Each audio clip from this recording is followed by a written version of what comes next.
Hi Anand, I thought today we can talk about where this is heading now, global economy from post-pandemic. A lot of people said we will experience something like what we experienced after the last pandemic, global pandemic, which was influenza. That post that happened, the Roaring Twenties, that the globe will go through this great spate of consumerism for the next 10 years. Things will just go up and up and up. Now, few months into it, now slowly people are starting to compare it to more of the 1970s and what happened in the 70s.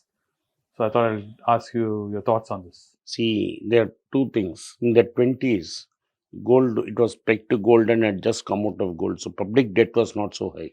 Correct. The difference between 20s and now is public debt is extremely high. From $1 trillion in the US balance sheet, that is the Fed Reserve's balance sheet, has gone to $9 trillion. Correct. So this is a first big difference. Second, because of the stimulus, influenza, there was no stimulus. No, that was There was a stimulus, money was dumped into the hands of the people. So that created a spending boom. boom. Correct. And that spending boom resulted in very tight labor supply everywhere, markets. So people started asking more. So nominal wages have kept going up. Nominal wages not adjusted for inflation. They have continued to climb. True. And even yesterday, the report was that salaries are increasing and there is no unemployment. Unemployment is below Nairo, Yes, it's plummeting. is plummeting. So it looks like that many more interest rates will be Required. hikes to bring this inflation under control. At the same time, because the dollar has become very Strong strong, trade deficit has gone up because it's cheaper to import goods into the US. US. The US had a shock trade deficit. But in spite of that, what is being happening is more and more people are employed, lesser and lesser jobs. So there is a wage inflation spiral in the sense that people are demanding more salaries to do the same jobs. So there's the question of unemployment has disappeared. So the only way we thought before was that the Fed could manage a soft landing of the economy, get the inflation under control without affecting the economy. But Larry Summers was the first to say that. But now everybody is saying it, that it will be very difficult for the US economy to be Steered out of this. steered out of this mess without affecting growth badly. Meaning getting into recession. Recession. A recession is 2 quarters of negative growth. Correct. This is shallow recession if there is no growth the next quarter. But sometime in the middle of next year, when these interest rates begin to bite, America will undergo a steep recession. Correct. Which is current generation has not seen. So there's a deep recession possibility in America, England, and Europe. Europe has a added problem of high energy prices, and if Russia decides to turn off the gas tap, Especially during winter time. especially during winter time, you are going to have more problems. Already growth in continental Europe is 0.2, and inflation is high, but not as high as America. So they cannot borrow their way out of trouble. So they will have to increase interest rates. This is true across the globe, where we see No, this no, not no, only. no, no, no. I won't. Hmm. It's not true in Japan. Hmm. Japan has not had inflation Yeah, at but all. they're still shut down, no, the country. Technically, they're not allowing anybody to come in or do They're it. not, but Japan is working. Inside Japan, people are working. But Japan does not have inflation. What is happening inside China, we don't know, but they have the zero COVID policy, which is accelerating the problem because since it's a factory to the world, you're simply not able to. Make goods and ship it off. So, if you're not able to make goods and ship it off, there is scramble and prices will increase further. Absolutely right. So, the only way we can solve this is by increasing interest rates and pushing. But this increasing The, of interest rate is going to bite people in a. it is going to bite people and the economy in a terrible way 15 months down the line. Correct, because all your loans, including your credit card loans, your personal loans, home loans, all loans are going to go. No, mortgage rates in America already at 5.79. Hmm. India is at 6.5. Hmm. Americans HDFC are, also announced now that they're going to raise their interest yeah, rates, home loans. most of them. Hmm. Imagine an American mortgage rate at 5.29. That is like Indian rates. Indian rates were 6.5 at the lowest.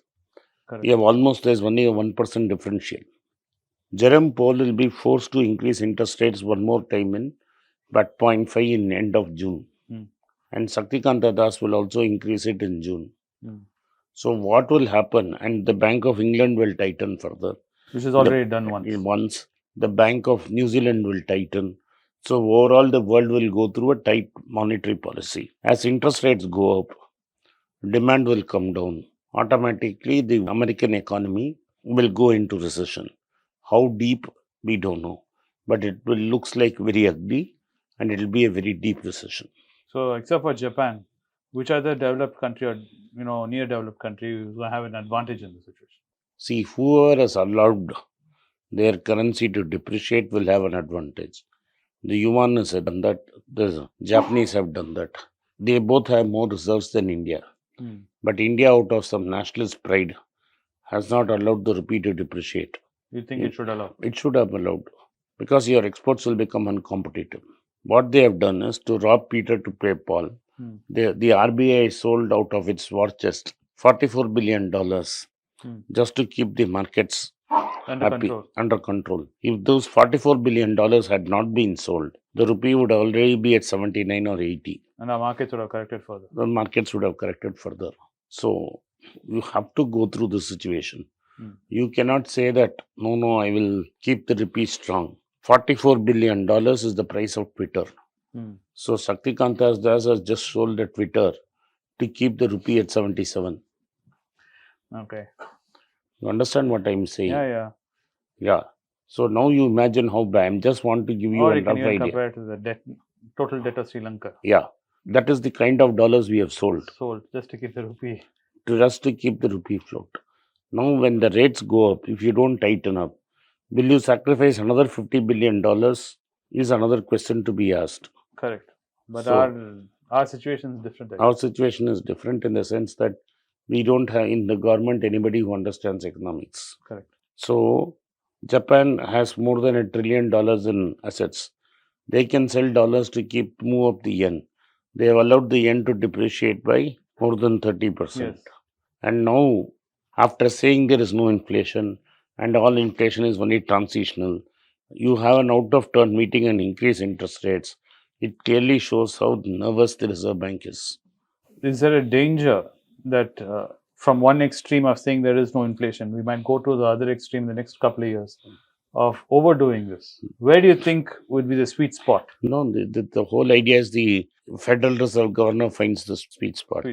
Unfortunately, he has allowed the inflation to climb so much that finding the sweet spot is going to make it extremely tough. Yeah. You will have an idea next week when the inflation report comes. See, you have had 0.75 increase in interest rates. How it has affected inflation is something we'll have to see on Wednesday. Then we will be able to get an idea. Okay. This is an interesting conversation. I think we will see next week and maybe continue it further then. Thank you for watching BRidge. If you like this video, kindly hit the subscribe button and turn on the bell notification. If you do not turn on the bell notification, you will be not notified every time we put out a video. Once again, I thank you for supporting BRidge. I have written 2 books in English, The Alchemy of Money and Ordinary Stocks, Extraordinary Profits. These books are published by us and are ready. If you want to procure a copy, send us a message to the WhatsApp number given below and my team would respond to you. If you want an Amazon Kindle copy, you can click the link below. Finally, those who wish to consult with me can send a mail to bridenglish@gmail.com. Once again, I thank you for your support. If you like this video, press the subscribe button of my channel, hit the like button and turn on the bell notification.